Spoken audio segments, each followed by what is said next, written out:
There's something really special about the 8th overall draft pick in the NFL's ultimate wild card pick. From the Hall of Fame legends to some of the biggest what-ifs in gridiron history, the number 8 spot has shaped dynasties and defined eras.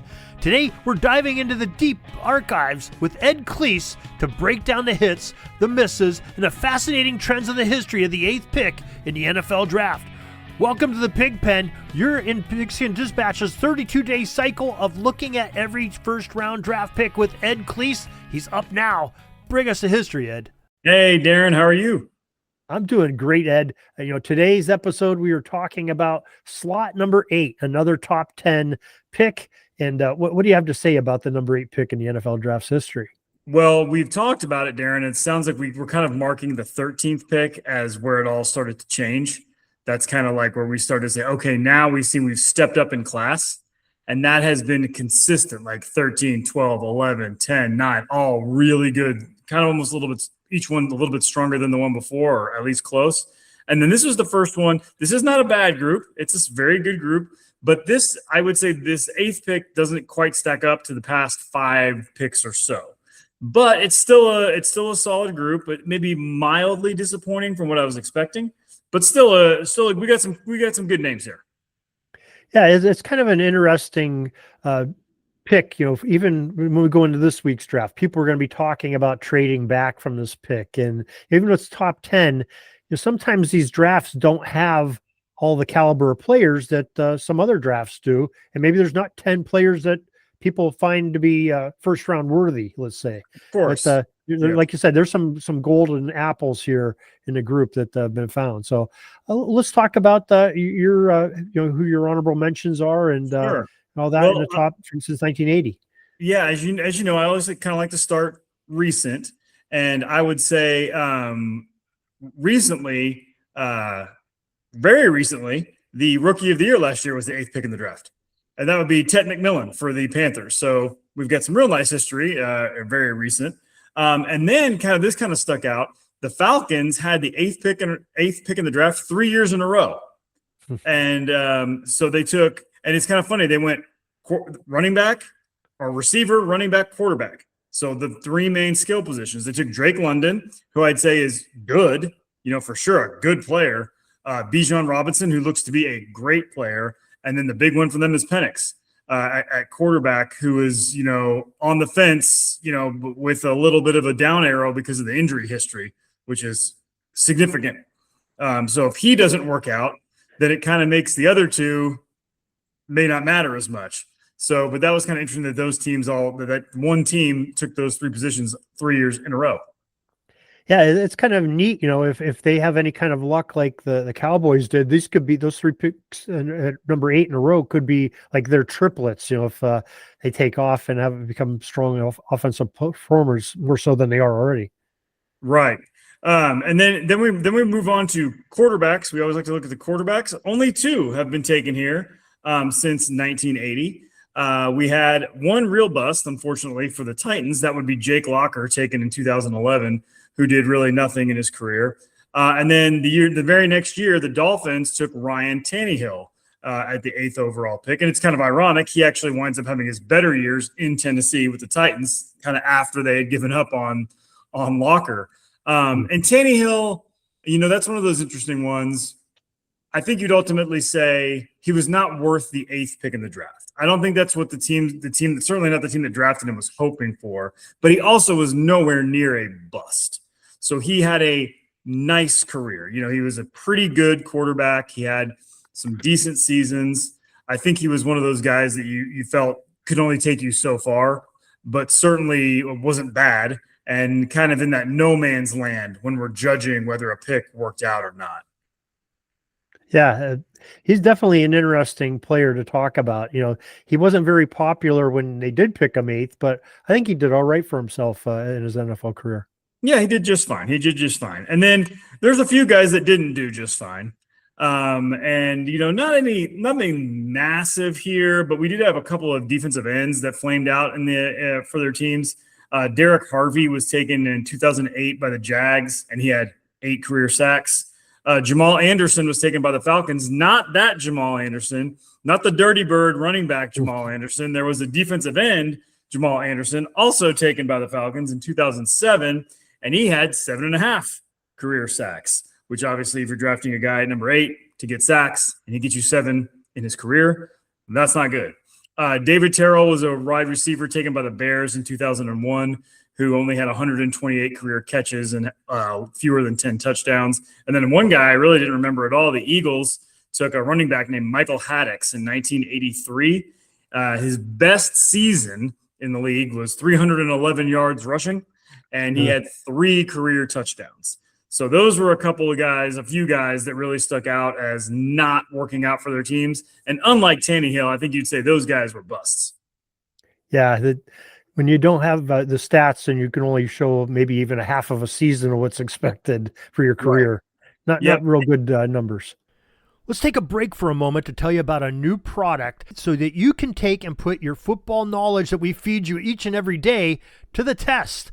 It is the Pigskin Trivia Drive on pigskindispatch.com. You're the quarterback. You call the shots, choose your play, grind it out with a run, pick up steady gains on a short pass, or risk it all with a long pass for a massive chunk of yardage. It isn't just a quiz, it's a march for glory. It's the Pigskin Trivia Drive. Remember, when the huddle's over, when you pick your play, the faster you answer, the more yards you gain. Hesitation is the enemy of the end zone. Keep those chains moving. Cross that yellow line to reset your downs and earn a critical audible. Stuck on a tough defensive look? Use those audibles to strip away 2 wrong answers and find your open receiver. Watch the play clock. You've got just 25 seconds to make the read. Take too long, and it's a 5-yard penalty for delay a game. It's game action. In this stadium, your brain is the engine, but the clock is the opponent. The mission is simple. Score as many touchdowns as possible in 5 minutes. And when the clock hits 0, your score hits the global leaderboard. Are you a bench warmer or a Hall of Famer? Step up to the line. Your drive starts now on pigskindispatch.com, the Trivia Drive. Don't let your football history knowledge go to waste. Try the Pigskin Trivia Drive on pigskindispatch.com. And now let's get back into our program. Yeah, but we've got some really good honorable mentions. One guy that I really like, I'm a little partial to, is in 2004, the Falcons took D'Angelo Hall at corner, D Hall. And he wound up with the Redskins. He was a bit of a polarizing player for the Redskins within the fan base. He was whenever the corner gets beat, it's very obvious, right? And he did have a tendency to sometimes get roasted. He took some chances, and sometimes he'd give up the big play, but he was a big playmaker. He had I think it was a 4 interception game on Jay Cutler in Chicago. One he took to the house. So he was a real big playmaker. He showed up in a lot of big games. I really liked him. Another defensive back would be Roy Williams from OU, played for the Cowboys. He got off to like a rocket launcher start, and it looked like, oh, he's going to be a star safety. And then it just kind of leveled out. And I think with him was, especially in college, he was that like hybrid linebacker almost. He's one of the best college defensive players I've ever seen. He was unbelievable in college, and he kind of played that safety linebacker thing. And I think in the NFL, maybe he just didn't quite have the athleticism to be that long-time safety, even though his career did start pretty well, and he wound up having a nice, decent run there. You're going to remember in 2000, your Steelers took Plaxico Burress, who had a kind of another polarizing career with some off-field issues, then was a Super Bowl hero for the Giants, the tall, lanky, rangy receiver. James Ferrier also was drafted in this spot, played for the Jets and Steelers. And my last cut was Joey Galloway, receiver taken in 95 by the Seahawks. He played a really long time, like a lot longer than I remember, and he never had that one big year. I don't think he made any Pro Bowls or anything like that, but he was always a deep threat. He was always part of whoever he played for's offense, like as in that sort of like burner role to take the top off the defense role, and he did it very well for a very long time. I can't believe you didn't take Potsy into your top 5. James Ferrier is my guy, man. You love Potsy, huh? Yeah. Oh, yeah. Yep. Actually, I interviewed Dick LeBeau a couple years ago, and he had a book out, and he was talking. The 3 guys that did the forwards were Polamalu, Harrison, and Ferrier. And he asked me during the interview, he goes, "Do you know why I chose those 3 to do my forward?" And I said they're all outstanding players. He goes, they were 2 of them were defensive player of the year, and Ferrier should have been defensive player of the year the year Ray Lewis got it. So he wouldn't even say Ray Lewis's name, but a little shade back at the Ravens at the same time. I like it. I like it. Yeah, Ferrier was a nice player for sure. Yeah. All right. So who did make your top 5? Well, we're going to start with number 5, and that is a guy that's still playing, and that is Christian McCaffrey, taken in 2017 by the Panthers. And he is one of those guys. He actually, if you look at his numbers, Darin, he's not necessarily, especially when we factor in the shorter lifespan for running backs, he's not necessarily trending to be on some of those all-time lists because of the injuries. Mm-hmm. But eye test and just watching football, he is a game changer. And I think anybody that watches these games feels that, knows it. I'm sure defensive coordinators feel it and know it. He is such a threat in both the run and the pass. He's between the tackles. He's tough. He can bust it outside. He's a phenomenal athlete. He's probably this is tough to say, but I would list him probably pretty high up there in the all-time running back athletes we've ever seen. Just what his ability to affect everything on the field. And certainly has a chance still to move up the list if he can stay healthy and continue to produce at the level he does when he is healthy. Yeah, he is a weapon, and he's he's fearless. He will, he's not a big guy. That's probably some of the injury problems he has, but he will stick his nose in there with the big boys and run between the A gaps and the B gaps all day long with the best of them. And you really got to hand it to the guy, because he's given up probably over 100 some pounds to some of the defenders. He's a star. Yeah, certainly is. Good pick. All right, so who's number 4? Number 4 is a guy that was a star, but nobody really remembers him as that. And it's a guy that I kind of stumped for over the years. Number 4, I've got Leslie O'Neal, taken in 1986, defensive end by the Chargers. He was the defensive rookie of the year in 1986. And then he missed his entire second season, and he only had one start in his third season. So he had this great rookie year, then was kind of gone for 2 years due to injury. And as we've seen that era, we saw a lot of guys' careers end early due to injury, but his did not, because then he came back super strong. He wound up in 6 out of 7 years that followed, he had 12 and a half or more sacks in each of those seasons. That was 6 Pro Bowls in an era where Pro Bowls mattered. And the 1 year he didn't, in those 6 out of 7, he had 9.5. So he's right there for me. We talked about John Abraham many episodes ago, a guy that's really high up there on the all-time sack list. He's in the top 15 as well, Leslie O'Neal. And again, much like Abraham and O'Neal are the 2 guys in this large group, if you look at the all-time sack leaders, that are not in the Hall of Fame. And Abraham is a guy that I think some people kind of stump for a little bit because he's still somewhat recent. Whereas now Leslie O'Neal's been out for 30 years now. He hasn't played. So I don't think anybody remembers him. He was Chargers. They were not great in that era. They did go to the Super Bowl in '94. He was on that team. But I think he's a forgotten guy, but was a heck of a player and a really sort of an all-time edge rusher. Yeah, there's a bunch of those guys that are from that, even before the Leslie O'Neal, that were just great pass rushers from the defensive line that are not in Hall of Fame. The L.C. Greenwoods, Claude Humphreys. There's a handful of them that probably in that same category. They're probably and sacks didn't count before 1980, but right.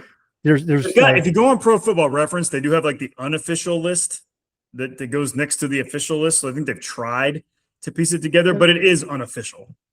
Yeah, they had one of my guests end up selling him that John Turney of oh really Pro Football Journal. Went and watched all the game film as much as he could get from like 1950 something on, and counted sacks and put them in there. So they're unofficial, but I trust what John does because he does really good work.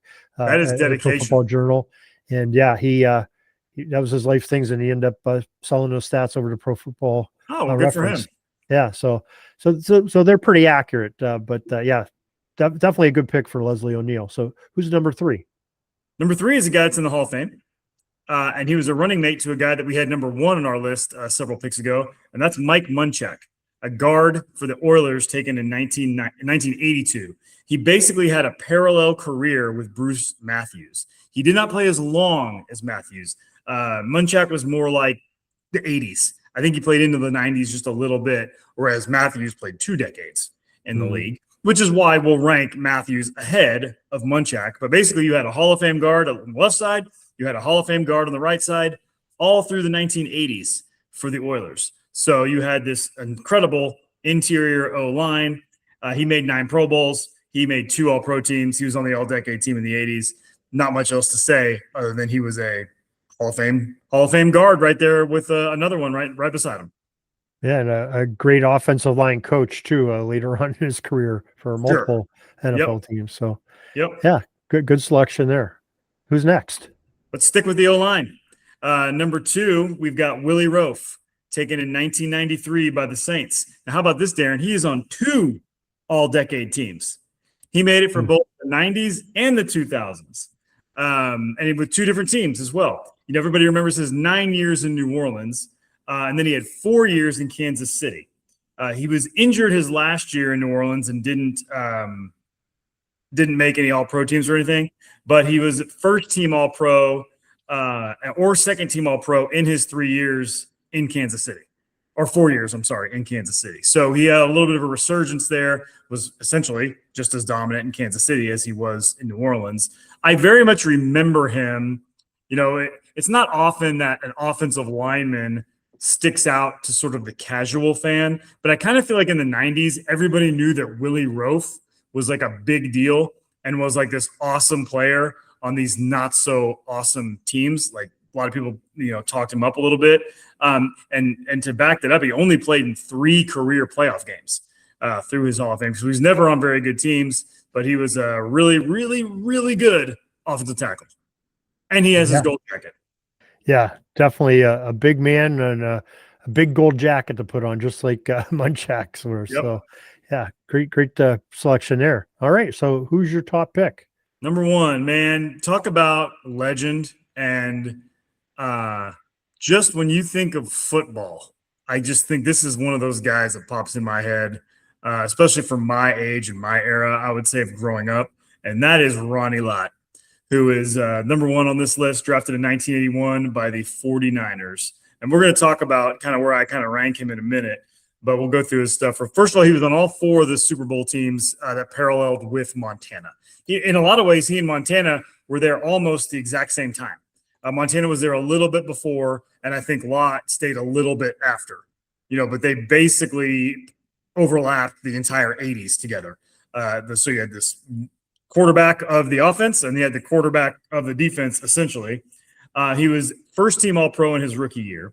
He led the league in interceptions twice. He led the league in tackles once. 63 career interceptions, 20 postseason games. He has the most interceptions in postseason history. Something that really, really sticks out and really sets him apart for me. He was drafted as a corner. He played his first 4 seasons in the league as a corner.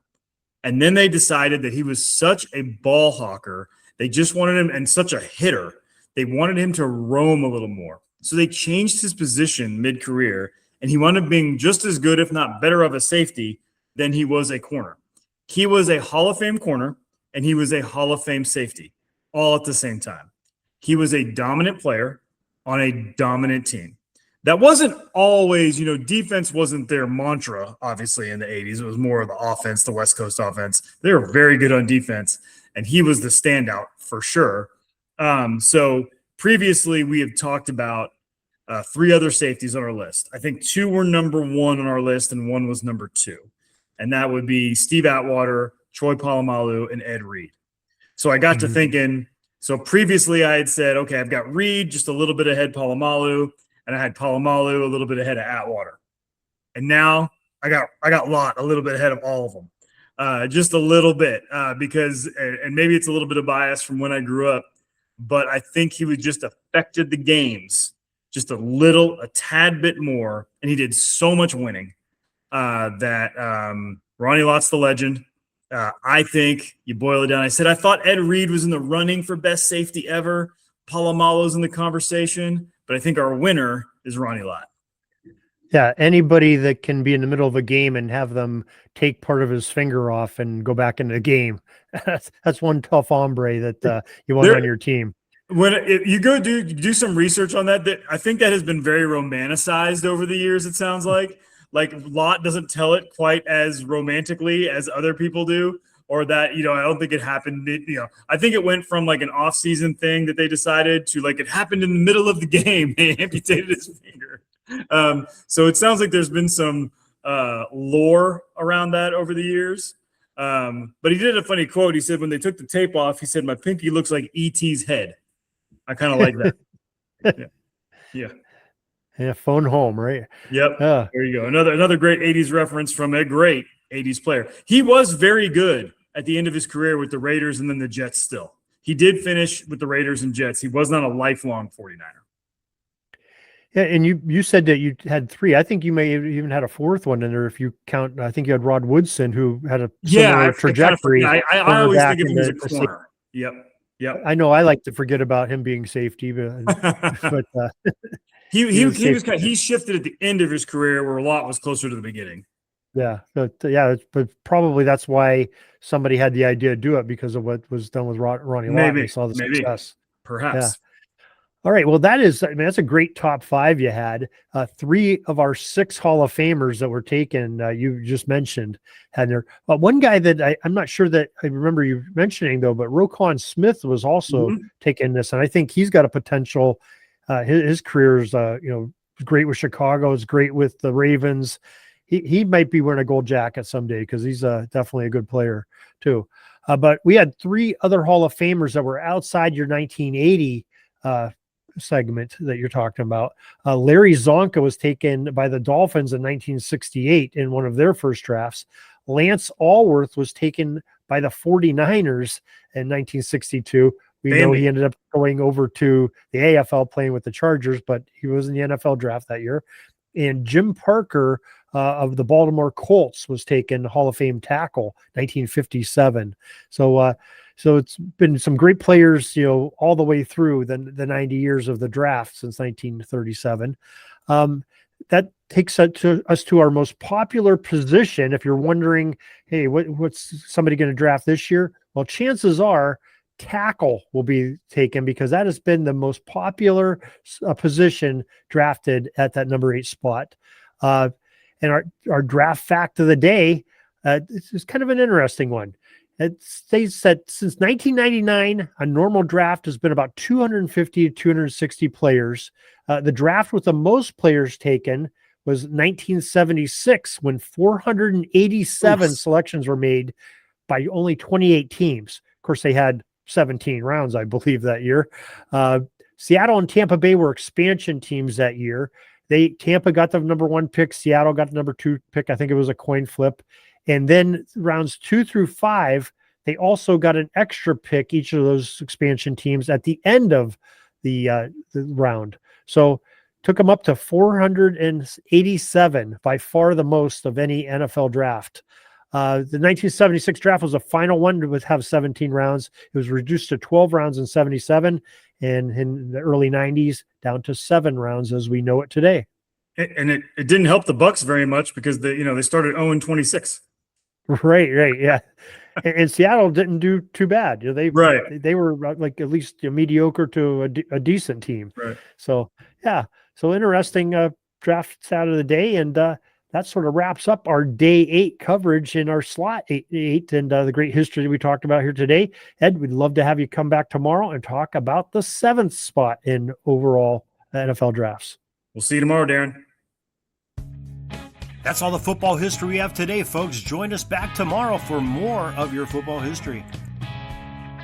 We invite you to check out our website, pigskindispatch.com, not only to see the daily football history, but to experience positive football with our many articles on the good people of the game, as well as our own football comic strip, Cleat Marks Comics.